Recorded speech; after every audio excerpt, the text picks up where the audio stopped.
పోనీ చెప్పు నువ్వు ఏం మాట్లాడటం కాదు. ఎంత ధైర్యంగా వచ్చావో, ఎంత ధైర్యంగా ఇప్పటిదాకా వచ్చావో, ఇప్పటిదాకా మాట్లాడావో చెప్పు.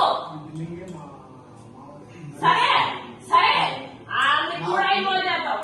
నువ్వు ముప్పలా అన్నప్పుడే నాకు అర్థమైంది నువ్వు సుధీర్ బంధువు అనేసి. ఓకే, ముప్పలా మీరందరూ ఒకటే అనేసి నాకు కూడా తెలుసు. కానీ నాకు అదంతా అనవసరం. ఈ రోజు వేసిన దానికి ప్రూఫ్ నాకు చెప్పు, లేకపోతే కత్తి తీసుకుంటావు కదా, ఇక్కడే నా గొంతు కోసేసుకుంటాను.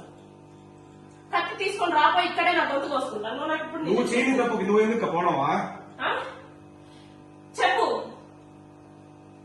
ఈ రంగా వరకు రేపు మళ్ళీ ఇంకోటి వేస్తాడు. ఇప్పుడు తెలుసా?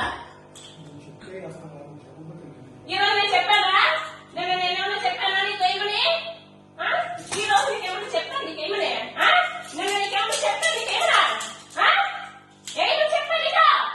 ఎందుకు వేసావా? నా ఫేస్బుక్ లో డౌన్లోడ్ చేయడానికి శివారెడ్డికి నీకేం సంబంధంరా? ఆడ నేనేదో గొడవ పడుతున్నావు. నీకెందుకా? నీకెందుకో నీ చెందుకు వేస్తావురా? నేను చెప్పాను నీకు ఏమిటి ఇప్పుడు you spill the beach right. నువ్వు చెప్తేనే వేస్తాము అనేసి నిన్న నీకు నేను చెప్పాను. ఏమని? ఏ లంచా పడుతురా నీకు చెప్పింది? ఏ లంచా పడుతురా? నువ్వెవడురా నా ఫేస్బుక్ లో ఫోటోస్ డౌన్లోడ్ చేసుకోవడానికి? నా ఫేస్బుక్ నేను వాడకూడదా? ఇన్స్టాగ్రామ్ వాడకూడదా? చెప్పు.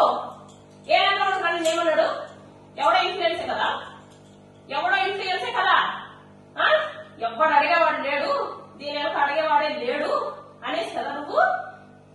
అంతే కదా? నిన్నెవడో ఏమన్నాడు? సరే చెప్పు, ఈ రోజు ఇది పని చేసామే లంజా అనేసి నాకు చెప్పు. చెప్పి అప్పుడు బయలుదేరు.